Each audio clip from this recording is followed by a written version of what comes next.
Hello friends, स्वागत है आपका मेरे चैनल पे। मैं हूं शिवानी और मैं आपके साथ शेयर करने वाली हूं धनतेरस का वीडियो। जी हाँ, धनतेरस काफ़ी नज़दीक आ चुका है, तो इसमें ऐसा कौन सा उपाय करें कि माता लक्ष्मी प्रसन्न होकर हमें अपनी कृपा वर्षाए, अपना आशीर्वाद दे और अपने ये शुभ चरण जो है वो हमारे घर आए। लेकिन इसके लिए ऐसा कौन सा उपाय करें जिससे माता लक्ष्मी प्रसन्न हो जाए और हमारे घर में धन की वर्षा होने लगे, हमारे घर में धन की कोई कमी नहीं हो, हम जो चाहे अपनी सपनों को पूरा कर सके। अगर आपके घर में पैसों की दिक्कत है तो आप लक्ष्मी नारायण की पूजा कर सकते हो, जिसके लिए आप एक छोटा सा उपाय कर सकते हो। जैसा कि आप स्क्रीन पे देख रहे हैं कि इसमें कपूर, लौंग और तिल का तस्वीरें मैंने लगाई है कि इन्हीं तीनों चीज़ों से ही आप उपाय करके भगवान विष्णु को प्रसन्न करके माता लक्ष्मी को भी प्रसन्न कर सकते हैं। क्योंकि जहाँ भगवान विष्णु की पूजा की जाती है वहाँ पर माता लक्ष्मी खुद पे खुद चली आती है और अपने भक्तों को आशीर्वाद दे देती है। लेकिन ऐसा क्या करें? इसके लिए आपको एक कटोरी लेनी होगी, जिसमें आपको डालना होगा साबुत 5 लौंग और आधी कटोरी लेनी होगी आपको काला तिल। बिल्कुल जैसी फ़ोटो में है बिल्कुल उसी तरीके से लेनी है आपको। और इसमें लेना होगा 11 कपूर और इसे एक कटोरी में लेकर इसे अच्छे से ढक देंगे। ढक देने के बाद इसे अपने घर के उत्तर दिशा में रखेंगे। उसके बाद अब अगले दिन यानी धनतेरस से एक दिन पहले ये करना है आपको। और उसके बाद धनतेरस के दिन इसे अपने घर की तिजोरी में रख देंगे और उसके बाद आपको धन अचानक से प्राप्त होगा और आपको श्री हरि विष्णु की भी कृपा बनी रहेगी। अगर आप इसकी विशेष कृपा चाहते हैं तो आप कटोरी की जगह यहाँ पे पीले कपड़े का भी इस्तेमाल कर सकते हैं। पीले कपड़े की एक पोटली बनाइए, इन सारी चीज़ों को रखिए और उत्तर दिशा में आप इसे रख दीजिए या फिर टांग दीजिए। ऐसा करने से आपके घर में धन की कभी कोई कमी नहीं होगी और लक्ष्मी नारायण का आशीर्वाद आप पे हमेशा बना रहेगा। इसके साथ भी मैं आपको दूसरा उपाय बता सकती हूँ जिससे आपके घर में लक्ष्मी की कभी कोई कमी नहीं होगी। इसके साथ ही साथ आप धनतेरस के दिन कौन सा वो उपाय है जिसे करने से आप माता लक्ष्मी को अत्यंत प्रसन्न कर सकते हैं। इसके लिए एक छोटा सा उपाय मैं आपको बताऊंगी। इसके लिए आपको भगवान विष्णु को प्रसन्न कर लिए उनका प्रिय शंख होता है जो उनके हाथों में है, वो शंख आप विष्णु जी यानी कि माता लक्ष्मी के पति विष्णु जी को आप समर्पित कर सकते हैं धनतेरस के दिन। अगर आपने शंख खरीदा तो यह अत्यंत शुभ और लाभकारी सिद्ध हो सकता है। इसके लिए आपको कुछ नहीं करना है, बाज़ार जाना है, बाज़ार से एक नया शंख ले लेना है और इसे भगवान विष्णु को चढ़ा देना है, भगवान विष्णु को चढ़ा देना है। इससे भगवान विष्णु अत्यंत प्रसन्न हो जाएंगे और आपकी इच्छा पूर्ण कर देंगे। और भगवान विष्णु प्रसन्न हो जाएंगे तो माता लक्ष्मी भी खुद पे खुद प्रसन्न हो जाएंगे और आपको हमेशा ही घर में अपनी पैर को बना के रखेंगे और आपके घर में हमेशा देव विराजमान रहेंगे। जिसके घर में भगवान विष्णु माता लक्ष्मी विराजमान होते हैं उनके घर में कभी किसी चीज़ की कमी नहीं होती है। तो आप धनतेरस के दिन अगर कुछ खरीदना ही चाहते हैं तो यह शंख खरीद सकते हैं और भगवान विष्णु को चढ़ा सकते हैं। इसके अलावा भी मैं आपको आज तीसरा उपाय बताने वाली हूँ। ये तीसरा उपाय बेहद ही खास है जिसको आप धनतेरस के दिन कर सकते हैं। तीसरा उपाय यह है कि फिटकिरी का उपाय। जी हाँ दोस्तों, फिटकिरी का उपाय किस तरीके से करके हम अपने घर में खुशहाली ला सकते हैं। यहाँ तक कि आपके घर में अगर अनचाहे झगड़े हो रहे, जैसे पति पत्नी का झगड़ा या फिर डिप्रेशन में रहना, तो क्या आपको पता है कि फिटकिरी का यह उपाय करके आप अपने घर में सुख चैन वाली ज़िंदगी जी सकते हैं और आपके घर में जितने भी नकारात्मक ऊर्जाएँ हैं, जितनी भी नकारात्मक शक्तियाँ हैं जो आपके घर में प्रवेश कर चुकी है उसे आप बाहर निकाल सकते हैं, जिसके कारण घर में हमेशा ही झगड़ा होता रहता है। तो आपको एक छोटा सा उपाय करना है फिटकिरी का, जिसे करने से आपके घर में हमेशा ही जीवन में मधुर संबंध बने रहेंगे और आपके घर में कभी झगड़ा नहीं होगा।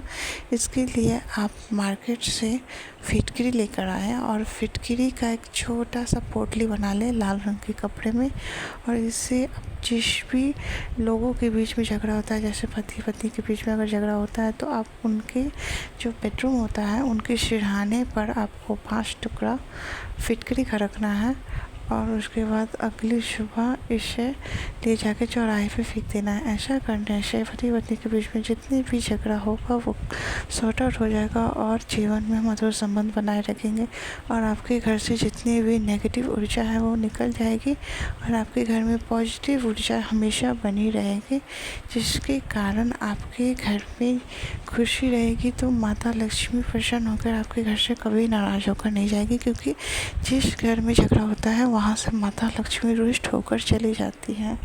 अब मैं आपको बताने वाली हूँ चौथा उपाय। चौथा उपाय आपको करना है पीपल के पेड़ के पास। जी हाँ, धनतेरस से पहले यह उपाय करके आप अपने घर में धन की वर्षा कर सकते हो। सबसे पहले आपको क्या करना है कि पीपल का यह उपाय करना है, और ध्यान रखें यह उपाय करते समय आपको किसी भी बात की डिप्रेशन नहीं लेना है। एकदम साफ सुथरे मन से आपको यह उपाय करना है। जितने ही सच्चे मन से आप यह उपाय करोगे ना, उतनी ही जल्दी आपको इसकी फल प्राप्ति मिलेगी। आपको भगवान आपकी कृपाएं बनाए रखेंगे और अपने आशीर्वाद आप फिर से कभी नहीं हटाएंगे। तो इसके लिए एक छोटा सा उपाय मैं बताने वाली हूँ, जो कि धनतेरस से 2-3 दिन पहले भी आप करोगे तो ये बहुत ही ज़्यादा फलदायक होगा, और आपको 2-3 दिन करने से इसका ज़्यादा फल प्राप्त होगा। सबसे पहले क्या करना है कि आपको शनिवार के दिन पीपल के पेड़ के नीचे आपको घी का एक दिया लगा देना है। ध्यान रखना है, आपको घी का दिया लगाना है, जिसकी बाती गोल होनी चाहिए। लंबी बाती वाली नहीं लगानी है, गोल बाती वाली लगानी है। जी हाँ दोस्तों, ये लंबी गोल बाती में बहुत अंतर होता है, तो इसके लिए उपाय करना है आपको। और ध्यान रखना है यह दिया आपको घर से ही बना के ले जाना है, और वहाँ पीपल देवता के पास यानी पीपल के पेड़ के पास आपको यह दिया जला देना है। और यहाँ पर अपने मन में जो इच्छाएं रखनी है, जो भी इच्छा आपकी है वो इच्छा को रखते हुए उस दीपक में आप थोड़ा सा चावल डाल दीजिए उस दिए में, और चावल डालते समय आप अपनी इच्छा को बोल सकते हैं। और ध्यान रखें सिर्फ एक ही इच्छा इससे पूर्ण होगी, तो आप वहाँ पे थोड़ा सा चावल रखिए और उस जलते हुए दिए में आपको चावल डाल के अपने मन की मनोकामना जो भी है वो आपको भगवान के सामने रख देनी है कि हे प्रभु आप मेरी ये मनोकामना पूर्ण कर दीजिए। ऐसा करने से आपको जीवन में कभी भी दुख नहीं होगा। जो भी परेशानी है वो चली जाएगी। आपके जो भी काम आप करना चाहते हो उसमें अटकलें अगर आ रही है तो वो अटकलें हमेशा के लिए ख़त्म हो जाएगी। जैसे कि आपका बिगड़ा हुआ जो भी काम है ना वो बन जाएगा, और आपके जीवन में एकदम सुखद रास्ते मिलेंगे, जिसमें आपको धन धान्य हमेशा भरा रहेगा और आपके घर में कभी किसी चीज़ की कमी नहीं रहेगी। आपकी इच्छा है अगर तो आप अपने सच्चे मन से यह दीपक जलाएं और अपनी इच्छा को पूर्ण करें। अब मैं आपको बताने वाली हूँ इस वीडियो में 5वां उपाय, जो कि बहुत ही ज़्यादा खास है, जिसका कार्तिक महीने में बहुत ही सुंदर सा कहते हैं इसे विवाह, तुलसी विवाह जिसे कहते हैं। आप जैसा कि स्क्रीन पर देख रही हो यहाँ पे तुलसी मैया की एक फ़ोटो लगी हुई है, तुलसी का पेड़ लगा हुआ है। इसका एक छोटा सा उपाय आपको करना है। जैसा कि आपको पता होगा कि कार्तिक के महीने में अगर आप 1 महीने तक संध्या काल में दीपक जलाओ तो आपको इसके बहुत सारे फल मिलते हैं, बहुत सारे फ़ायदे होते हैं और भगवान का ढेर सारा कृपा आपको मिलता है। लेकिन यह बात तो सबको पता है कि दिया जलाने से कितना आशीर्वाद मिलता है, लेकिन मैं यह उपाय नहीं बल्कि दूसरा उपाय बताने वाली हूँ, क्योंकि इसके पहले वीडियो में मैंने कार्तिक के महीने में दिया जलाने से क्या क्या लाभ होता है वो मैंने बताया था। अगर आपने नहीं देखा तो आप वो वीडियो देख सकते हो। इसमें मैं ये दूसरा उपाय बताने वाली हूँ कि आप तुलसी मैया की पूजन करते समय एक गलती बिल्कुल भी ना करें, बल्कि एक खास उपाय करें जिससे माँ तुलसी प्रसन्न हो जाए और आप पर अपनी कृपा बनाए रखे। इसके लिए एक छोटा सा उपाय आपको करना है, जो कि कार्तिक के महीने में ही करना है। तो ध्यान रखें। आप तुलसी विवाह से पहले भी कर सकते हो उपाय। सबसे पहले आपको नहा धो लेना है, साफ कपड़े पहन लेनी है। उसके बाद माता तुलसी के सामने धूप अगरबत्ती जो भी आप जिससे भी पूजा करते हो उससे पूजा करना है। थोड़ा सा गंगा जल चढ़ाना है। उसके बाद आप एक छोटा सा उपाय करना है। आपको लेना है गुड़, जैसा कि आप स्क्रीन पर देख रहे हो, और थोड़ी सी रोली लेनी है। माँ को सिंदूर लगा के, यानी तुलसी मैया पर थोड़ा सा सिंदूर को आपको छिड़काव करना है। ध्यान रखें, सिंदूर लगाना नहीं है, सिंदूर का छिड़काव करना है। फिर छिड़काव करने के बाद आप तुलसी मैया पर ये गुड़ जो होती है, ये गुड़ का प्रसाद आपको लगाना है। गुड़ का प्रसाद लगाने के बाद यह प्रसाद आप घर के सभी लोगों में प्रसाद की तरह बांटें। ध्यान रखें, तुलसी मैया का पूजन करते समय आप खाली पूजन ना करें, खाली जल ना चढ़ाएं, यहाँ पे थोड़ा सा प्रसाद लगाएं। तुलसी मैया का आशीर्वाद हमेशा बना रहेगा। हिंदू शास्त्र के अनुसार तुलसी मैया का पूजन करना बहुत ही ज़्यादा शुभ और फलदायक होता है। तो अगर आपसे कोई उपाय नहीं हो पाता है तो इसके लिए आप एक छोटा सा उपाय करें कि आप प्रतिदिन कुछ करें ना करें, तुलसी मैया में जल जरूर दें। जितनी ज़्यादा तुलसी आपकी हरी भरी रहेगी, मतलब कि वो घनी रहेगी, तो समझ जाइए आपके घर में सुख, वैभव, संपत्ति की कभी कोई कमी नहीं होगी। जैसे कि अगर आपके घर में तुलसी बहुत ही अच्छे से पनप रही है तो इसका मतलब है कि आपके घर में सबकी तबीयत सही रहेगी। लेकिन अगर तुलसी सूख रही है तो इसका मतलब है कि आपके घर में किसी तरह की नेगेटिव ऊर्जा है, जिसकी वजह से तुलसी अपने ऊपर यह ले लेती है और जिसकी वजह से वो आपको कुछ नहीं होने देती और वो आपको बताती है कि आपके घर में नेगेटिव ऊर्जा है, इसलिए वो सूख रही है। तो अगर आपके घर में तुलसी अच्छे से पनप रही है तो आप समझ जाइए कि तुलसी मैया का आशीर्वाद आप पे बना हुआ है और आपके घर में कोई भी नकारात्मक ऊर्जा नहीं है।